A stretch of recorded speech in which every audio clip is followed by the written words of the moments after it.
This industry has tremendous potential over the course of the next 5 years. I truly believe that we're at an inflection point right now for clean fuels.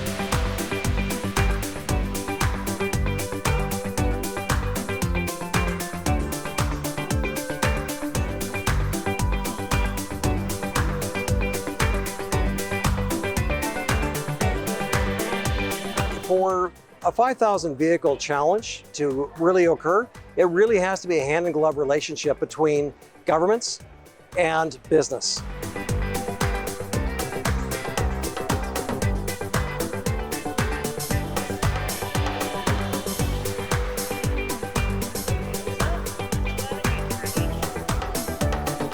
We are here to prepare the industry and the students and the next generation on all of the skills that are required, not just right now, but anything that's upcoming.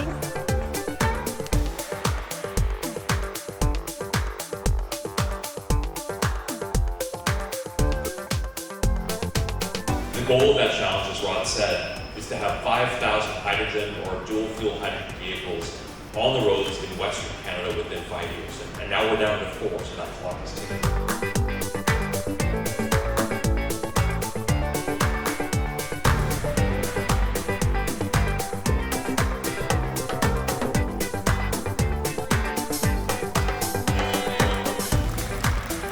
Canada's path to net zero runs through the Edmonton region, and we are 100% supportive of the 5,000 vehicle challenge.